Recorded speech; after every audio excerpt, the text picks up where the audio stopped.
Hello friends, welcome to Indian study पर आपका स्वागत है। दोस्तों, आज की इस वीडियो में मैं आप लोगों के लिए हिंदी का टेस्ट लेकर के आया हूं, जो कि आपके आने वाले एग्जाम यूपीएसआई के लिए बेहद इंपॉर्टेंट है। तो वीडियो को एंड तक जरूर देखिएगा, क्योंकि लास्ट में मैं आपसे क्वेश्चन भी पूछूंगा और उसका आंसर आपको कमेंट बॉक्स में बताना होगा। साथ ही साथ इस वीडियो की पीडीएफ डिस्क्रिप्शन में टेलीग्राम चैनल का लिंक दिया हुआ है, वहां से आप प्राप्त भी कर सकते हैं। पहला क्वेश्चन आपके सामने, निम्नलिखित में से कौन सा अर्थालंकार का भेद नहीं है? तो जल्दी बताओ कि कौन सा अर्थालंकार का भेद नहीं है। तो सही आंसर हो जाएगा आपका श्लेष अलंकार। श्लेष अलंकार जो है ये एक शब्द अलंकार होता है, जैसे अनुप्रास अलंकार हुआ, यमक अलंकार हुआ, श्लेष अलंकार हुआ, बीप्स अलंकार हुआ, वप्रोक्ति अलंकार हुआ। ये सभी आपके शब्द अलंकार के भेद हैं, ना कि अर्थ अलंकार के। तो यहाँ पर चौथा ऑप्शन जो है वो आपका बिल्कुल क्या हो जाएगा सर? करेक्ट हो जाएगा। यहाँ पर उत्प्रेक्षा अलंकार कब हो सकता है? देखो, अलंकार अगर आपको पढ़ना है तो मैं अनअकैडमी पर पढ़ा रहा हूँ, अभी कल ही स्टार्ट हुआ है आपका अलंकार का टॉपिक। तो आने वाले कल जो आपकी क्लास होगी उसमें मैं आपको शब्द अर्थ अलंकार ही पढ़ाऊंगा। और ये अभी एक ही अलंकार खत्म हुआ है, अनुप्रास अलंकार, बाकी अभी आपके शब्द अलंकार भी रह गए हैं। चाहते हो अलंकार बिल्कुल अच्छे से पढ़ना, एक बार क्लास को ज्वाइन करो सर। क्लास पसंद ना आए ना, इतना ही बोलूंगा कि डिसलाइक कर देना, चले जाना। लेकिन मेरे कहने से एक बार ज्वाइन करो क्लास, डिस्क्रिप्शन में लिंक है, वहां से आप ज्वाइन कर सकते हैं। तो उत्प्रेक्ष अलंकार कब हो सकता है? तो सही आंसर हो जाएगा आपका उपमेय में उपमान की कल्पना हो जब। पहला ऑप्शन यहाँ पर आपका बिल्कुल करेक्ट। गौह प्लस चरती की संधि क्या होगी? यहाँ पर विसर्ग संधि है, तो आपसे पूछा गौह प्लस चरती की संधि क्या होगी? तो आपका जो सही आंसर हो जाएगा वह क्या हो जाएगा सर? यहाँ पर आपका सही आंसर हो जाएगा गौर चरती, यानी कि इस क्वेश्चन का पहला ऑप्शन जो है वो आपका बिल्कुल क्या हो जाएगा सर? करेक्ट हो जाएगा। ठीक है, विसर्ग संधि में भी आपको बता चुका हूं, इसका नियम है। देखो, यदि विसर्ग के बाद चा या छा हो तो विसर्ग का सा हो जाता है। ठीक है, इस बात को ध्यान रखना। हालांकि यहाँ पर दो मात्राएं आएंगी, एक मात्रा दी है ना, दो मात्राएं आएंगी यहाँ। निम्नलिखित में से चक्रपाणी में कौन सा समास है? जितने भी भगवान के नाम में बता चुका हूँ काय में आते हैं, बहुब्रीहि समास में, है ना। यानी कि इस क्वेश्चन का पहला ऑप्शन जो है वो आपका बिल्कुल क्या हो जाएगा सर? करेक्ट हो जाएगा। नेक्स्ट क्वेश्चन की तरफ चलें। नेक्स्ट क्वेश्चन, कपाट का तद्भव आपको बताना है। कपाट का तद्भव क्या हो जाएगा? किवाड़, दूसरा ऑप्शन करेक्ट। खिड़की किस प्रकार का शब्द है? बता चुका हूँ, खिड़की हुआ, दरवाजा हुआ, लोटा हुआ, कटोरा हुआ। ये सभी शब्द कैसे शब्द हैं? देशज शब्द हैं। इनकी उत्पत्ति का पता नहीं चलता, तो हमने अपने ही देश से इनकी उत्पत्ति मान ली, इसलिए देशज शब्द हो जाएंगे। रेखांकित सर्वनाम का प्रकार चिन्हित कीजिए। कोई तो होगा जो तुम्हारी सहायता कर सके। तो कोई शब्द जो है वो किस सर्वनाम में आएगा? बता चुका हूं, तो ये अनिश्चयवाचक सर्वनाम में देखने को मिलेगा, दूसरा ऑप्शन करेक्ट। पुस्तक धड़ाधड़ बिक रही हैं। धड़ाधड़ शब्द किस प्रकार का शब्द है? तो धड़ाधड़ शब्द जो है वो किस प्रकार का शब्द है? ये क्रिया विशेषण शब्द है, और क्रिया विशेषण अव्यय का पार्ट होता है। और ऐसे शब्द जिनमें कोई परिवर्तन नहीं होता है उनको अविकारी शब्द कहते हैं, और अविकारी शब्द को ही हम अव्यय कहते हैं। समझ रहे? तो ये सारी चीजें अगर आपको नहीं पता तो एक बार आओ क्लास लेना, पता चलेगा। दिए गए विकल्पों में से कौन सा विकल्प जो है वो कालवाचक क्रिया विशेषण का उदाहरण नहीं है?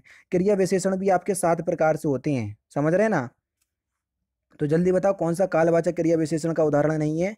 तो सही आंसर आपको क्या हो जाएगा? बाहर भीतर। ठीक है, ये स्थानवाचक का है, ना कि कालवाचक का। तीसरा ऑप्शन करेक्ट।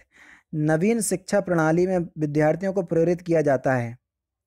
तो नवीन शिक्षा प्रणाली में विद्यार्थियों को राष्ट्र हित में कार्य करने के लिए प्रेरित किया जाता है, दूसरा ऑप्शन करेक्ट। प्राचीन समय में विश्व में शिक्षा और संस्कृति का प्रमुख केंद्र क्या था? तो सही आंसर हो जाएगा आपका भारत, चौथा ऑप्शन करेक्ट। व्याकरण का वह भाग व्याकरण का वह विभाग के भेद के रूप, बनावट आदि का वर्णन होता है, क्या कहलाता है? तो उसको हम क्या कहते हैं? शब्द विचार कहते हैं, चौथा ऑप्शन करेक्ट। जो भाववाचक संज्ञा नहीं है उसका चयन करके रिक्त स्थान की पूर्ति करें।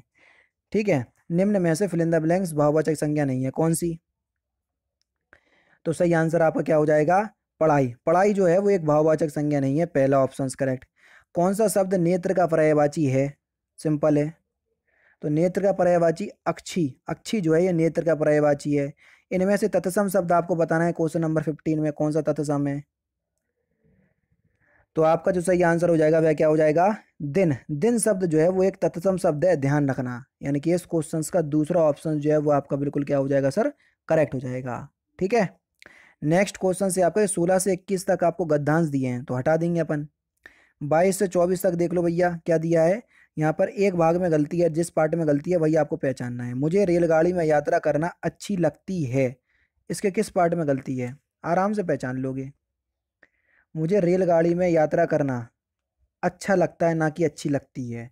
पहला ऑप्शन जो है वो आपका बिल्कुल करेक्ट होगा, इसी पार्ट में गलती है। अपने अपने किताबें बस्ते में डाल लो, बताओ किस पार्ट में गलती है। अपनी अपनी किताबें बस्ते में रख लीजिए, बस्ते में डाल लीजिए। तो यहाँ पर आपके तीसरे पार्ट में मतलब पहले ही पार्ट में गलती है, तीसरा ऑप्शन सही हो जाएगा। ठीक है। मुझे कल 2 किलो लीची खरीदने हैं, तो इसके किस पार्ट में गलती है। तो सही आंसर हो जाएगा खरीदने हैं। तो यहाँ पर सही आंसर क्या हो जाएगा, बी पार्ट में, यानी कि दूसरे ऑप्शन से आपका बिल्कुल क्या हो जाएगा, करेक्ट हो जाएगा। लीची जो है वो स्त्रीलिंग के अंतर्गत आती है, तो खरीदने के स्थान पर खरीदनी आएगा। मुझे कल 2 किलो लीची खरीदनी है, ना कि खरीदने हैं। ठीक है। 25-26 में आपको क्या करना है सर, रिक्त स्थान की पूर्ति करना है। देश रक्षा के लिए प्रत्येक नागरिक को फिल इन द ब्लैंक्स रहना चाहिए। तो देश रक्षा के लिए प्रत्येक नागरिक को उदत्त रहना चाहिए, तीसरा option correct. Fill in the blanks, दृष्टि राष्ट्रीयता का आधार है। धर्मनिरपेक्ष दृष्टि राष्ट्रीयता का आधार है, चौथा ऑप्शन करेक्ट।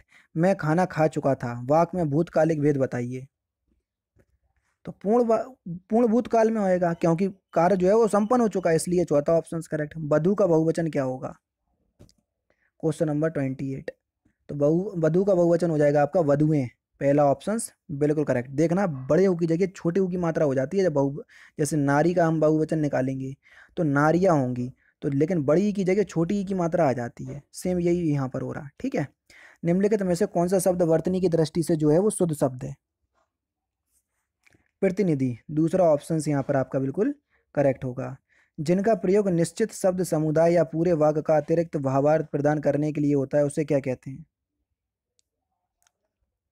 तो उसे हम निपात कहते हैं। बेसिकली निपात वो होते हैं जो सेंटेंस पर अतिरिक्त भाव प्रदान करें। ठीक है। या अतिरिक्त भावार्थ का मतलब होता है बल प्रदान करें। जैसे कल मुझे दिल्ली जाना है, तो ये सिंपल वाक्य है, लेकिन अगर मैंने इस वाक्य को ऐसे बोल दिया कल मुझे दिल्ली जाना ही पड़ेगा, तो ही शब्द ने इस सेंटेंस पे जोर डाला। तो जो सेंटेंस में जोर डालते हैं, बल प्रदान करते हैं, उन्हीं को ही हम निपात कहते हैं। ठीक है। टॉपिक पढ़ा रहा हूँ निपात, आ जाना क्लास में। एक रिवीजन क्लास चल रही है और एक पूरा हिंदी का कंप्लीट कोर्स हो रहा। आप लोगों को मजाक लग रहा होगा, हिंदी में धुएं उड़ा दिए, समझ रहे हैं। क्योंकि बच्चों को लगता था कि जब पढ़ाना स्टार्ट करिए ना अकेडमी पर, तो मैं बता नहीं सकता, अब क्या बोल दूं, अपने मुंह से अपनी बड़ाई मैं कर नहीं सकता। एक बार आओ तो पता चलेगा। फूल का पर्यायवाची कौन सा नहीं है, 31। तनुजा, ये फूल का पर्यायवाची नहीं है। परिमाणवाचक क्रिया विशेषण कंप्लीट हो चुका, क्रिया विशेषण। तो परिमाणवाचक क्रिया विशेषण अवयव है इतना। इतना शब्द आपको परिमाणवाचक क्रिया विशेषण में देखने को मिलेगा। आंशिक शब्द में प्रत्यय, प्रत्यय किसी भी शब्द के पीछे लगाए जाते हैं, ये शब्दांश होते हैं। एक प्रत्यय है सर, तीसरा ऑप्शन करेक्ट।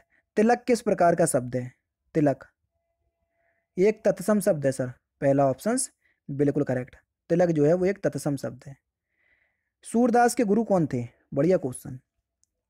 तो सूरदास के जो गुरु का नाम था, उनका नाम था वल्लभाचार्य, दूसरा ऑप्शन करेक्ट। मंदिर और मंदिरा शब्द युग्म का आपको अर्थ बताना है।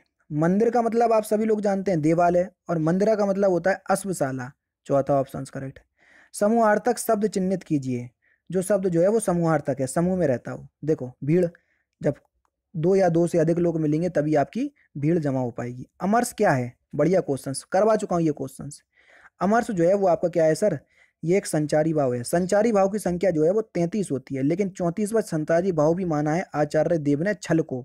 छल जो है ये 34वां संचारी भाव है, लेकिन आचार्य देव के अनुसार है। रस भी कंप्लीट करवा चुका हूँ। अनुमान का विशेषण क्या होगा, अनुमान का आपको विशेषण बताना है। विशेषण भी कंप्लीट हो गया ना अकेडमी पर। तो अनुमान का विशेषण होगा आपका अनुमानित, पहला ऑप्शन करेक्ट। ठीक है। लास्ट है सा का उच्चारण स्थान, बता चुका हूं, इसलिए आप लोग इस क्वेश्चन का आंसर मुझे कमेंट बॉक्स में बताना कि सा का उच्चारण स्थान क्या है। ये एक ऊष्म व्यंजन है सर। ठीक है। तो इस क्वेश्चन का आंसर आप मुझे कमेंट बॉक्स में जरूर से बताइएगा। तो ये थे आपके दोस्तों 40 हिंदी के क्वेश्चंस, जो कि आपके आने वाले एग्जाम यूपीएसआई के लिए बेहद इंपॉर्टेंट है।